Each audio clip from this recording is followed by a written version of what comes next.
Hey guys, People Clues Gamers back to review Legends of Tomorrow, Season 2, Episode 4, Abominations. So if anyone hasn't been listening to the other reviews, I'll say this. If you have been, though, I'm sorry I'm repeating myself. I've just been super busy, so I figured review would be a little bit easier, especially this is coming out like 2 weeks later. So I just wanted to get my thoughts out on, this episode and all these other CW shows. I want to get my thoughts out in general. Reactions are coming. They will be out probably late, but I will eventually catch up. So thank you for your patience there. So getting into the episode here, god damn, I love this episode. I think it was a great episode of Legends of Tomorrow. It balanced a little bit of nice humor with great action and also very, very heavy situations we're dealing with, we're back in the Civil War, we're dealing with slavery issues, and I think all of this stuff was handled excellent. It was definitely speaking to that history, but wasn't overdoing it or trying to criminalize anyway. It was just telling it like it was, which I did really enjoy, and I'm a big history guy if anyone's watched this channel, so that was really cool to see that kind of stuff, even though it is horrible. And just I thought it was handled beautifully in the way they matched the Follow the Drinking Gourd music at the end of the episode and everything, and we'll touch into it, but it was a great personal story for Jax, and I love, it's not really a social commentary, it's just basically telling the history as it was with a little bit of a spin to it, and it was something that Legends definitely has done. So getting right into the main points of the episode, I would say it's freaking zombies, man. Jax and Ray gets the cold gun. There's little points here to talk about, but those for me were the three main points. So starting with the first main point of freaking zombies. They introduced the Legends finally went there. We've seen a lot of crazy stuff so far in a season and 4 episodes. So this is 20th episode of the show. So we've seen a good amount of stuff going on. Basically almost the full season of a regular CW show like a Flash or an Arrow. And they've done some crazy wacky stuff, but freaking zombies, like zombies in the Civil War, all caused by, they said, I thought it was going to be maybe another Time Master, and they did suggest that at the beginning of the episode, but it seems like it was just another Time Pirate who maybe was helping out General Grant, or even though he didn't know about it, he was trying to affect the Civil War, or they were just trying to do it for themselves. I wasn't really clear on that issue, and you guys can let me know down below what your thoughts were.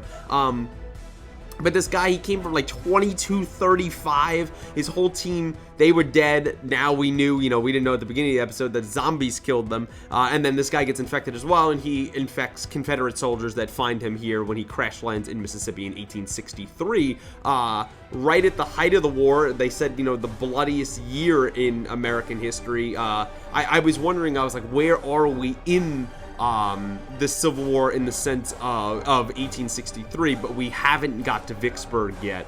So that's a huge, if anyone knows Civil War or any history, that is a huge turning point for the war. At this point, Grant is actually not, as far as I remember, is not the general of the entire the Union Army. He is just in the kind of the southern western area, and it's his work there that him and Sherman do that gets the attention of Lincoln and moves him to the east to become the main general of the whole Union Army, because I think at that point they went through like 7 freaking generals because no one in the Union Army could do a good job over there. But we get there before that in a very pivotal time. I think that was the Battle of Champion Hill, they said it was. I don't know too much about that battle, but I like how they weave real, history into the context of the show, but keep it crazy and wild with freaking zombies. I thought the zombies were done really fun, really well. They were kind of a little bit fast zombies, but I thought the whole storyline with them, with Mick getting bit, it seems like Mick is drawing the short stick a lot this season, and getting injured and fucked over, since the premiere, but it was really cool. I thought the makeup was really good on the whole eyes turning and then the blood coming down. I thought it was a little weird, though, in the zombies' perspective. Mick tackles Ray on the ship, right? And we've seen the Confederate zombies eating all the, those asshole slave owners in the plantation house, right? why wouldn't Mick have then eaten Ray? He just knocked him out. Like, he didn't even get bit at all. So I thought that was a little bit weird. Like, oh, that seems weird that he wouldn't do it. I thought it was very funny that Victor Garber, Professor Stein, he was just horribly afraid of zombies. And we really haven't seen him afraid of anything.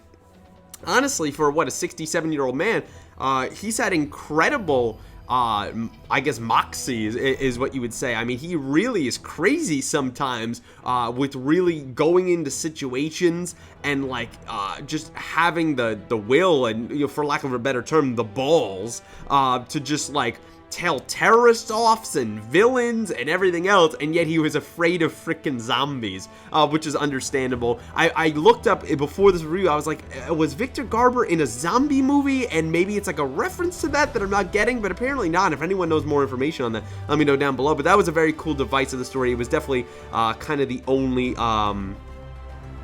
light points, I guess, of the episode in a very heavy but well done episode, but I did enjoy that. The second main point of the episode would be Jax. So we get, this is really a Jax episode. This is a Jax story. We deal with Amaya, and obviously she's an African American, or I think she comes from African, actually, heritage. And they mention that a little bit here in this episode, that the amulet of her mother, and as far as I know with Vixen, it's passed down and down and down, and that's what one of the slave woman noticed. So that's why she trusted Amaya, and then the rest of them, of the slaves, came with Jax and Amaya. So I like that whole storyline there. But this was Jax's story, and how we seen him deal with race issues before, and I thought him on the ship with Stein before they went out, of saying like, hey, maybe you should stay here. I understand Stein trying to protect him because it's a bad time. I mean, arguably, sadly, in 2016, you could argue in America now it's a bad time to be black or be a minority because of all the crazy stuff that I won't get into, but all the crazy stuff that's been going on with this election, which has been absolutely just disgusting, that racism, especially on that level, exists in 2016. But in 1863, it was definitely a well-established thing going on, unfortunately, and I understand Stein's point of trying to protect them as such, but I like Jack saying, listen, Gray, yeah, this is a bad time I'm in, but I've been black my whole freaking life. Like, I know what it's like to deal with racism, and that's not going to change. And I really did enjoy that Jax was so adamant on trying to get these plans that the guy Scott that died or whatever, I don't know if he's actually a real courier, basically spy for the Union. I'll have to look that up after this.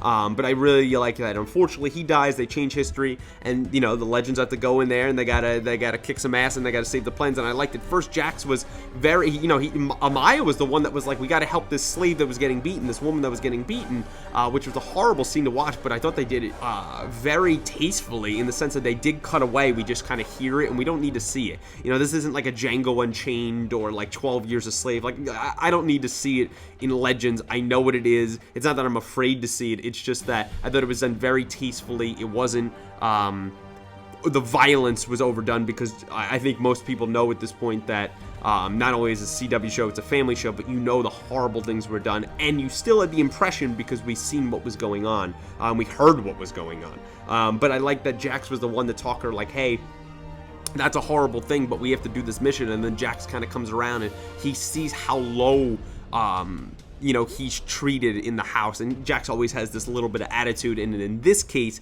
not really a smart thing. He should have been, I guess, more subservient, so he didn't get noticed in the plantation house. But I guess that's easy for me to say, being a white man, of like, I don't know how I would react it. I myself wanted to punch him in the goddamn face, but Jax, in the end, he still got the mission accomplished. They saved all those people. Amaya came in and saved the day, and that was really cool that, not only her fighting skills and her amulet and stuff, but she uses her great intelligence that we've, I guess, been accustomed to over the last few episodes that we've been getting to know her, and, getting basically falsely captured by these asshole, this one of the other asshole slave owners or whatever, and, that leads them to where Jax was, and, she can get him out of there and get everyone else out of there. I did like the whole slave interaction of, like, why those men and women were looking at Jax like, you're dressed up and like, you think who you are, and you don't have any rough spots on your hands. Like, have you ever worked a day in your life? And I thought that was really interesting, that maybe they would have some kind of resentment to him and not trust him, because who is this guy? And he's only going to get them in trouble. They have slaves that were running away and coming back, and their manhood was getting cut off. Like, really horrible shit. But I like how they came around because partly of Amaya, and I thought that was a great scene of Jax. Like, I want to enjoy this for a moment when the whole house was burning after they had that cool scene of the zombie Confederate soldiers invading the house.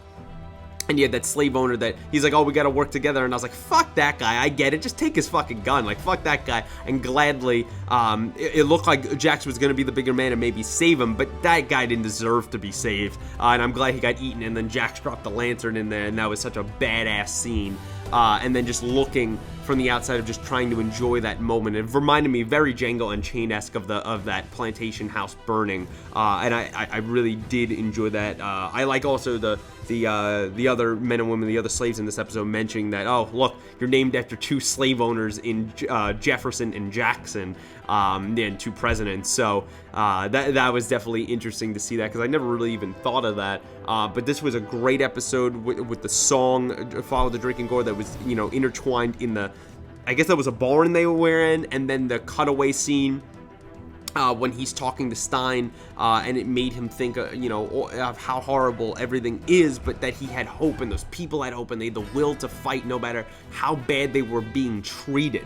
And I thought that was a great way to handle that. It was so touching. It made me kind of a little emotional in a way, not like crying, but like goddamn, like those were horrible things, and I've read about it a million times, but you never expect that in a CW show, and I thought it was handled great. And then you zoom out of the ship, and it looked like they weren't in the time machine, they were in space, but anyway, just playing the song again, Follow the Drinking Gore, perfect, love that. And this is why I didn't like Jax really when I first was introduced to him in episode 4 of season 2 of The Flash. It just wasn't my thing. I don't know. I think it was the writing in the episode. It had nothing to do with him. It's just I wasn't too believable, I guess, as him as an actor. And I didn't like the writing. There was so many stupid football references. Like, I get it. Like, he's a football player. Like, stop. Like, it was just making him seem like an unintelligent, uneducated high schooler who works in a mechanic shop. And like, Legends has done such a great job where he's become one of my favorite characters in the CW universe now. He could be a little strong-headed sometimes, but man, he's become nuanced as well, especially you see in this episode. He's come so far, and I thought it was an excellent story. And the third main point I would say is Ray gets a cold gun. There's not much to say about this. We see little comedic scenes of Ray, like, he's supposed to be listening on the comms, but he went to get something to eat and went to the bathroom, so he didn't hear the rest of the zombie part. He packed them all nice lunches, and he was trying to give them fun facts, and Sarah shut him off. I was like, Sarah, you could at least let him, feel something, part of the team. But he's struggling to where he is right now. The vaccine didn't work at first for Mick, and they've begun kind of have this bromance relationship, since episode 6 I think it was, or 4 or something, 5, something, or whenever they got captured in that Russian gulag last year, in the 1980s, and Ray took all the punishment for Mick, kind of in an effort to win him over. They've kind of been building a relationship since then. I thought they did a great job in the back half of the season 1, and they keep building it up, and that's a big moment for Mick to trust Snart's cold gun to Ray, and I think Ray will eventually build a suit, and he won't have the cold gun forever. Who knows? I mean, in the CW universe, maybe Snart comes back.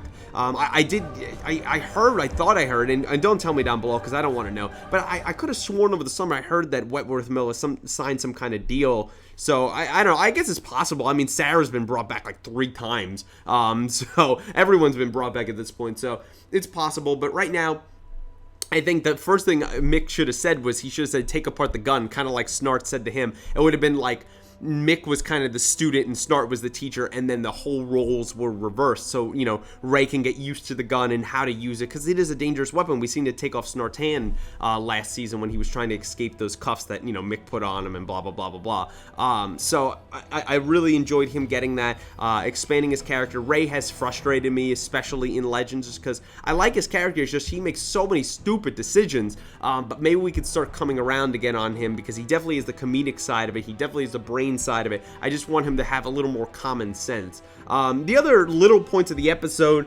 there's not much else to touch on. I liked seeing Ulysses S. Grant in this episode, and seeing his advice that he kind of gave towards Sarah, in the sense of like, it never gets easy commanding other men, or in her case, men and women. It never gets easier sending them into somewhere that puts them in the line of danger, but you just have to own it. You have to trust your team that they're going to make the right decision, and trust yourself that you are doing the right thing for the right reasons. And I thought that was a great way. I like when people are struggling with roles, and people who are more experienced in those other roles just give them a little bit of advice, a little bit of a nudge. And I really did like that. We saw Dr. Hayward, I was going to say professor, but Dr. Hayward, I think it's Haywood, in this episode, using a little bit of his historical knowledge, which I still want him to be, part of his character, not just because he's Steel now, but I want him to be the historian that he started out as well. So that was really cool. He had a very heroic scene of the whole Steel thing. The only weird thing there was, again, just like the Mick and Ray scene, he looked like he was getting bitten when all the Confederate zombies jumped on him before he turned to Steel. So wouldn't that mean that he was infected beforehand, or would have bite marks or scarring or something? So I guess that's just like a little nitpick that I thought was kind of stupid, but maybe I'm wrong and they didn't bite him, but it clearly looked and even sounded like it. But he used the nitroglycerin. I even said that, like I saw it in the background, I was like, he used the nitroglycerin, and it kind of just blew them all up. And there's only so many of them could have got affected in that one area. And then then the planes eventually get to Grant, and it looks like history was saved before that terrifying, article that we saw early in the episode of the, it becoming two countries, and they were saying maybe Lincoln should be tried in a court case and stuff. So those were the little points of the episode. Like I said, Stein's whole zombie antics were really fun. Really enjoyed that. Amaya was good in this episode, and just Sarah continuing to struggle with being the captain. Where is Rip? Is a big question. And I guess the final little point is, at the beginning of this episode, right after we get the whole crash landing zombie ship, we cut back to the Barry message from the future of 2056. They give it to us literally like 4 or 5 extra words, and they shut it off again. And Jax is like, how many times are we gonna listen to this? And I'm like, just let us listen to it once. So you guys maybe listened to it 1,000 times. We just want to hear it once. But Barry adds, beside, we knew he said, don't tell the rest of your team and stuff like that. And I've already, endangered too many lives. He said, a war is coming, Captain Hunter. So at first I thought maybe that was going to have something to do with the zombies or something, but clearly it's not. I don't know what war is coming. Is it have something to do with Reverse Flash in Dark? And that in some timeline that's gone so horribly bad that it's affected the future. And everyone is dead except Barry. Like, what has happened? There's definitely more stuff to that. But overall, guys, that's kind of my thoughts here on Legends of Tomorrow Season 2, Episode 4, Abominations. Let me know what you thought of the episode in the comments below. Absolutely loved the episode. Thought it was handled very, very tastefully, excellently, and was so great in handling a very difficult issue. Let me know if you felt that way down below. Did you think it was too heavy-handed? Do you think that they were, I don't know how you would think this, but I guess you're entitled to your opinion. Do you think they were demonizing people too much in this episode? But that's really how the history was. I don't see how you could think of that. What do you think of Jax being like, he was really the conduit for the story, Ray getting the cold gun at the end, freaking zombies in the episode? What do you think of, Steel and Sarah and Amaya, seeing Ulysses S. Grant, Stein's fear almost irrationally of zombies, even though they're kind of scary. Mick kind of getting the short end of the stick and getting bit or injured again. And kind of, what do you think his relationship with, Ray being partners now is going to be going forward? Or when are we getting Rip back? And I guess finally, I know that's a lot of questions. What is this future message? I would really like to hear your thoughts. Let me know them down below. As always, if there's any spoilers or anything that has come out, trailers, press releases. I don't want to know them, but if you have any theories and predictions that you don't know, just like me, let me know them down below. Like the video, subscribe channel, share with your friends if you'd be so kind, and until next week of Legends, guys, thanks for listening.